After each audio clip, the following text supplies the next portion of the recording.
before I start this video, I want to say there isn't nothing you're going to say that I don't agree with or have heard of at least once. I'm just going to start by right out the gate saying, yes, the Fast and Furious franchise is not what it once was. It has sort of evolved into this generic Hollywood popcorn, summer popcorn blockbuster, if you will. And ultimately, I don't think that's a bad thing. Here, let me explain, before I get into the actual review. I've touched upon this many times. There's only so many movies you can do about street racing, like specifically, before it starts to wane thin.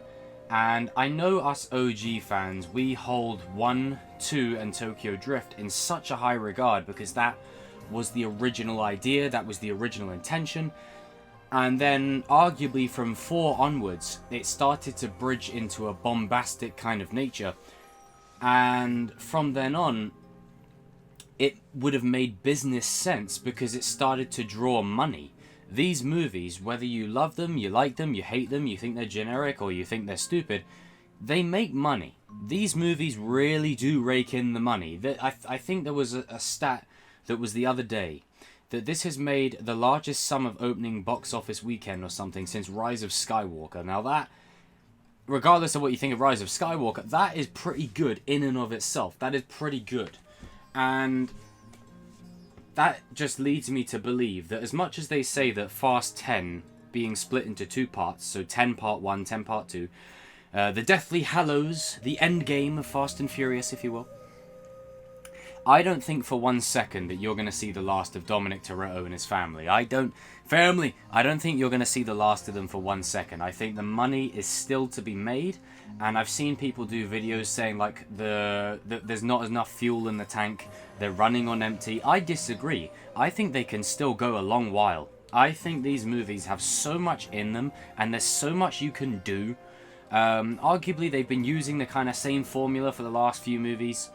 Antagonist gets introduced, quickly redeems before the end, joins the family, invited to the cookout, that kind of thing. But these movies still have a lot more to go with. And with Hobbs and Shaw being the first spin-off, I think you're going to see Hobbs and Shaw 2. I think you're going to see a sequel to Tokyo Drift. I think you are going to see many things. I think you're going to see Roman and Tej probably go on an adventure of their own, similar to like a Bad Boys kind of thing. They've got that kind of camaraderie, that kind of story.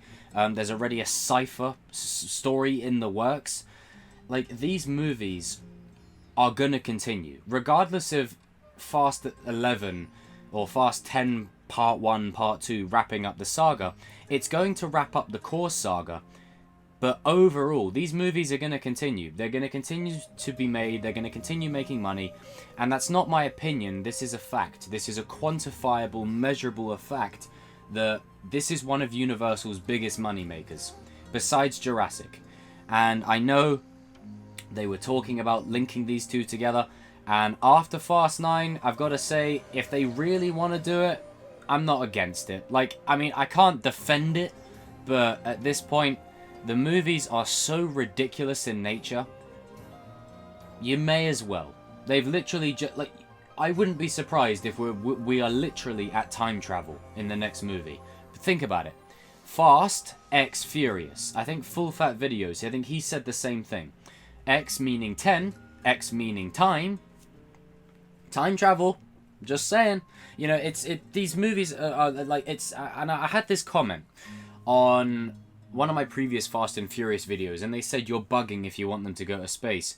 Well, I'm not bugging. I'm telling you what exactly they're gonna do. And this is where I get into the actual review. So if you guys haven't seen Fast 9, make sure you click off this video, you watch the movie, then you come back here and watch it, because I'm now going to delve straight into spoilers. I'm not going to give you a non-spoiler review, because you just can't with this movie. Like, you just can't. There's no way for me to not spoil it. You just can't. So if you haven't, I'm just going to say, go watch it in the cinema. Would I pay to watch this in the cinema? Yes, absolutely. You will. Fast and Furious is the best kind of movie to literally go back to the cinema. This was the first movie I've seen in the cinema since episode 9. And I couldn't think of a better movie to return to the cinema with. Hearing the engines blast through the speakers, the sound, the effects, the journey. Perfect for cinematic experience. So if you haven't seen it, go check it out and leave this video and then come back. But if you have seen it, I'm now going to get into the juicy discussion of what I thought about this movie and why I liked it. Now, again, there is nothing you're going to say that I don't agree with or I don't get. The movies are stupid. They are stupid. They have almost become a parody of themselves. Especially with the fact that Tyrese, throughout the whole of the movie, is talking about how invincible they are. But it's paid full circle by the end of the movie that no, they're not invincible. The only reason that Han was brought back was because of the decisions made about his character after Justin Lin and Sung Kang brought everything full circle, if you remember. 4, 5, and 6 are set before Tokyo Drift. So when 6 happens, Giselle is dead, Han goes to Tokyo, the events line up. Statham assassinates Han's character, brings everything full circle. And then Statham joins the family. Which I don't mind at first look because he saves Dom's son. So that I don't mind. What I think me and many others had a huge problem with was the fact that Han is one of the OG characters in this story, and he is in one of the most important movies. Tokyo Drift is the movie that is so underrated and links the whole saga together. It links the whole saga. The first 2 movies don't really lead into it. Tokyo Drift really was a different step in a different direction. 4, 5, and 6 found a way to bring Han back because he was that much of a core character as part of the family. 6 brings it full circle. We introduce then Statham's character, Deckard Shaw. And we're still continuing with Tokyo Drift. And I tell you what, anytime I was watching this movie, anytime the Tokyo Drift score would play in, anytime Han was there, when Han and Sean reunite at the end of the movie, I got choked up. I was like, man, fan service or not, I don't give a shit. This is amazing. Yes, I love this. Because in a franchise where Jesse's death was, you know, he could have done more in the franchise, but arguably his death served a purpose. Then you cut to Elena's death in Fast 8. I think you don't undo that. I think that really serves a lot of emotional weight and gravity for the story. Fast and Furious 6, Giselle dies. That really brought everything full circle and gave Han so many layers and so much depth as to why he is the way he is in Tokyo Drift, like this wise mentor that sees Sean struggling and he gives him an opportunity. I'll never forget the line, "What? I want to see what the kid's got." He gives Sean that opportunity, takes Sean under his wing, and he basically trains the new Drift King. It adds so much to his character. The only death that I would really love to be undone still is Vince. Like, Vince was absolutely wasted in Fast 5. Like, that's something that's never really has sat right with me. He was an OG member. He's known Dom the longest. He's in the movie for like half an hour, disappears, comes back for the final 10 minutes, and then dies. Like, that... I'm sorry, I like, unless there's an actual quantifiable, objective reason as to why they did that, it just felt unnecessary to me. It didn't really do much for me. It was emotional, but it was like, you know, come on. Like, Vince in these newer movies, I think he would have fit right in. I honestly think he would have fit right in. And I would have been interested to see how him and Brian would have evolved over the years, now that him and Brian, you know, on the same page. That was cool. But back to Fast 9. I want to talk about Jacob Toretto. Now, I'm a bit it's a bit strange that they don't spell Jacob with a J-A-C-O-B, you know, like me, but no, they do J-O-K-O-B for some reason. I think John Cena is a perfect addition to this franchise. He fits right in like a chess piece. He fits perfectly. And it's a bit shoehorny, if you know what I mean. The story of Jacob Toretto, the long-lost brother that we've never known about. You know, I'll say this. Rise of Skywalker for Star Wars did so much that we never thought we knew, and no one liked it. For this, it did so much that we never thought we knew, but I don't think people are that angry about it. It's sort of just like, well, I mean, it would have been nice to have had that 5 movies ago. And it's quite clearly a retcon, if I'm just being honest. But Jacob Toretto's story and Dom's story works because of one reason: flashbacks. I've seen people say the flashbacks weren't necessary. I absolutely disagree. The flashbacks served some much needed context as to where this guy was. And then if you watch previous installments like Fast 5 or anything before 9, you can go, you know what, alright, we know why Jacob's not here. And they give him the reason of he worked for Mr. Nobody. You know, he was an agent for him. So that's how Mr. Nobody found Dom, etc, etc. So, and this is the problem when you retcon stuff. But ultimately, I think they did an okay job. It was okay for what it was. And I like John Cena's addition to the franchise, and I like how they brought everything full circle. And only true fans, and I don't say that a lot, because, you know, if you're a fan, you're a fan. But only true fans are going to recognize the ending. Only true fans. And it's this. I was once given a 10-second car as a second chance. And he gives the keys to Jacob. Where was that from? The first Fast and Furious movie, when Brian and Dom, after they have their quarter-mile race across the track, Brian gives Dom the keys, and he says, I owe you a 10-second car. And despite everything that had just happened, Dom and him had a mutual respect. That was when the brotherhood was real. It was palpable. It was like Dom really, he was like, you know what? I respect you. And Brian was like, I respect you too. Have the keys. I'm going to deal with the consequences. Case in point, he gives Jacob the keys the same way Brian gave him the keys. It brings it full circle. I'm going to be doing a lot more videos on these movies, because I tell you what, if you remove the action and the stunts, there is a lot in these movies that gets often overlooked because we're so consumed with, oh my god, that stunt was incredible. Oh my god, that was ridiculous. How the hell did they do that? But we're not looking at the story beats. There are little cues and beats within this film that really hit a heartstring. They really hit a nerve in all the right ways. And I love that it brought it full circle. I love that each character has a kind of theme. Brian Tyler composed the score. Anytime Han's on screen or Sean's on screen, you hear Tokyo Drift. Anytime Letty or Dom are on screen, you hear that din din din din, like their theme. You know, you hear Jacob's theme, like it's sick. Like each character has a kind of theme to them, and you know they may as well join the Avengers at this point. But I feel like justice for Han isn't just this movie. This is long term. Tying it into the end credit scene when he goes and confronts Deckard Shaw. Deckard was shook. Like he'd literally seen a ghost. Because that's essentially what Han is. He's a ghost. Now, what that means for the future? Do I think it means Han versus Deckard? I'm going to say no. Because as much as I love Han, Deckard would cream him. Like, I mean, let's just be real. Deckard would absolutely destroy him. So I don't think it's going to be a physical fight. It's going to be more of Deckard dealing with his mistakes. And that's where you tie in Hobbs and Shaw.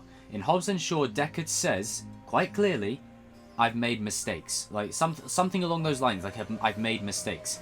This is how he can fully redeem. And this is why you don't kill off redemption characters, because this is a true redemption, where you have the character make one act of redemption, and then they redeem properly. And I think him and Han are going to find peace, and they'll redeem. Now, I'm not sure what's happened with all the backstage controversy and the beef between the cast, but I can tell you this. Hobbs and Shaw will definitely be in the next Fast and Furious film. It seems like the cast have put aside their problems, they've come back to a consensus, and even, you know, Dwayne posted on his Insta once, he's like, you know, I appreciate you, Vin, for all the support, and hey, Hobbs and Dom have unfinished business. I'll be seeing you soon, Toretto. So that's exactly what's going to happen. And if Fast 10 split into 2 parts is the end game of Fast and Furious, just imagine this. You have Jacob and Dom. You have the main Fast family. You have Brian. You have all those. You have the Tokyo Drift family. Then you have the Hobbs family. Then you have the Shaw family. You have Deckard. You have Owen. You have his sister. How cool is that going to be? You literally have the Fast and Furious Avengers coming together. Obviously, minus Elena, minus Giselle, minus Vince, minus Jesse, and minus Leon. You know, can we get Leon back for the final movie, please? Where is he? Where is my boy Leon? And if you don't remember Leon, he was part of the original crew in the first movie, driving the yellow Skyline. He's like, streets closed, pizza boy. Find another way home. You know, and he was on the scanners and all that, so bring him back, please. Just bring him back. Bring him back for the final installment. Don't leave him completely open-ended. You know, tie that loose end up. Now, I want to talk a little bit about them going to space. I thought this movie was a setup. I thought it was to set them up going to space.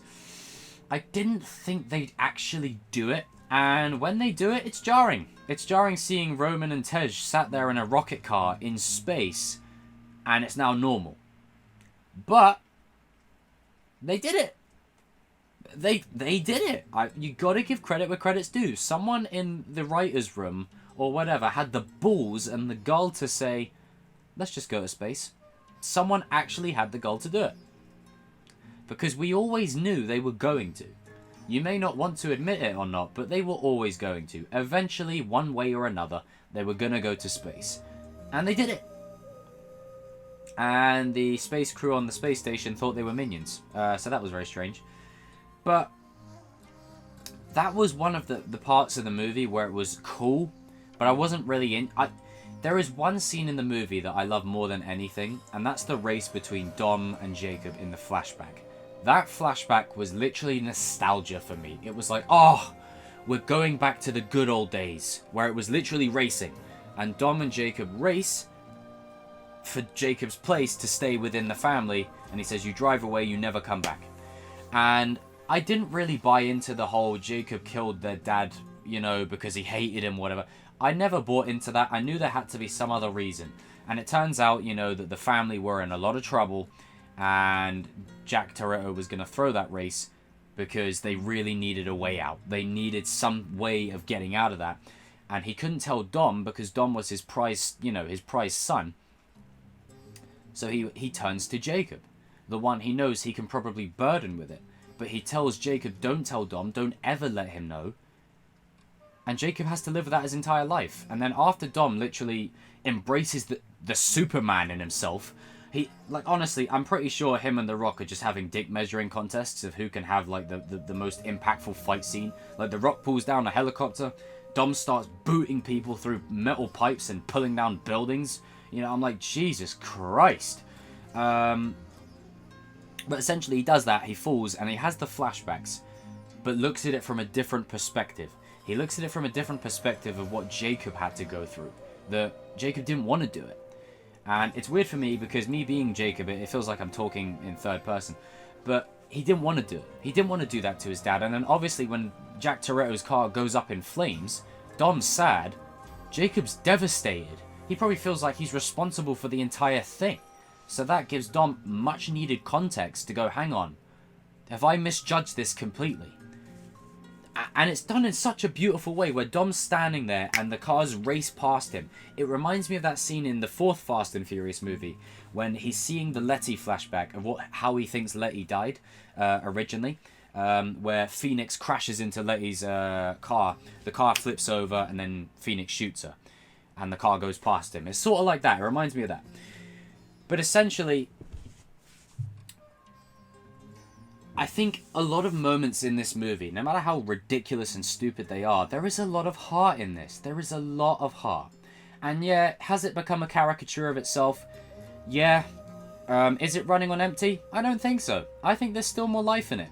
Would I like to see it end? I think, you know, the end is there. But as I said, guys, money talks. And the way the industry is nowadays, if it makes money, they're going to keep doing it. Regardless if we want them to or not.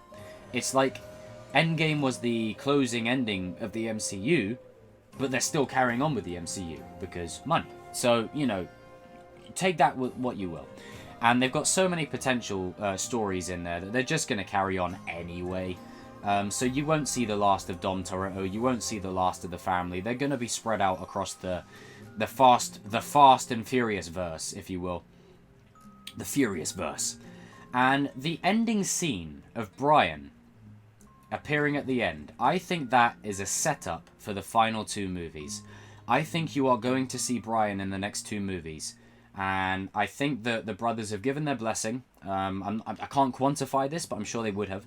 They've given their blessing, and Brian is going to be in the next two movies. Now, it's going to be similar to how he was in Furious 7, but the way I see it, he's going to have the role that Cypher had in this movie, where she was in it, not a lot, but she was looming in the background, and she would have scenes here or there. That's what Brian will have. He will have that role, because you got to look at it from the perspective of you want to retire the character. You want to honor Paul, but think about it from their angle. He's their brother. Like, you can't do it without him. You just can't. And the minute they brought Mia back in, like, Brian wouldn't let Mia go into the fray alone. That's not Brian's character. Because that's what you do. You then taint Brian's character, because then Brian's like, hang on, why am I letting her go and risk her life? That's not what I do. Like, that it creates that kind of issue. So you have to do it in a way that feels as organic as possible. But going back to Han, his reveal was like pretty much the Winter Soldier, but I think Han brings some much needed grounding to this shit, if I'm being honest. When you've got people like Vin Diesel, Jason Statham, The Rock, John Cena, you've got all these like brooding, like, muscle fighting dudes. Han is literally the grounded character that can really bring it down. He can really bring it back to the roots of what it was originally intended. And he is a tether to the past. And he's a drifter. Like, he's a drifter. With the drifting scenes that we get. Oh, man. I'm not going to lie, though. When Jacob redeems, I love the soundtrack that plays. I love the fact that him and Dom don't really have any cheesy lines between each other. It's just a look of, yeah. Like, that's all it is. That's all it takes. As far as Cypher, she don't really have much to say about her in this movie, other than the fact that she made a Star Wars reference. And she's just a pain in the ass. But I would love Cypher to go and recruit Braga.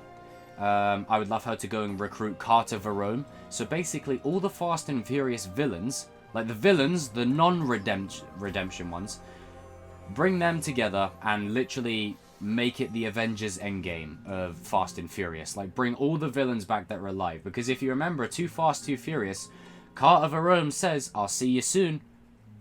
We never saw him again. And Braga's still out there. So he can be used. And it can really bring the saga together if you've got Carter Verone, Braga, Cypher, and a couple of others. And you may as well just bring back Johnny Tran. Just say he survives somehow. But yeah, I really enjoyed this movie. I really did. There was a lot of it I was face palming, and there's one scene that that really threw me out the movie. Is when Roman's running away and they are literally shooting right at him, and he's got I'm like, okay, come on, don't insult your audience. That's a bit too far. Like, come on, don't make them literally stormtroopers. But overall, I really enjoyed this movie. I thought it was a blast, and I went to see it with my friends, and we had a good time, and this was literally just my return to the cinema. I had a good time. Tej was cool, Ramsey was awesome. We got to see more of her and see what she can do. And that rich prick, as Jacob Toretto called him, yeah, he got served his due. And the introduction of the magnets was pretty cool. I'm going to say it's a cool concept. Magnetizing objects and throwing them at other objects. I mean, hey. Why not? Why not? Guys and girls, jump in the comment section down below. Let me know if you've seen it. Let me know what were your moments. What made you go, oh no. What made you go, oh yeah, man. Woo! Let me know all those moments down below. And I'm going to say it again. My favorite moment in this entire movie is Han and Sean. The minute they reunite at the end, I was like, oh god, yes! Yes! Now, for once, can Sean be part of the actual family now? Not bit part, I want him to be driving with them. Literally driving with them. I think we've been waiting for it long enough. Like, literally, we've been waiting for it long enough. Make it a thing. And I love the way when Tej and Roman, they're talking to Twinkie, and they're like, you went by that name ever?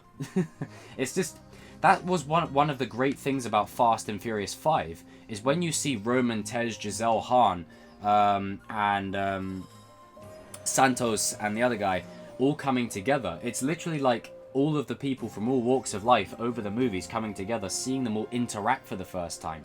It was literally the Avengers Infinity War before Infinity War, just seeing all these characters interact. Roman and Tej arguing with the two mechanic dudes, Santos and I think Leo, and yeah, it was great. And Helen Mirren, I think Helen Mirren just has an absolute blast playing the Mother Shore. I think she just has a fun time with it.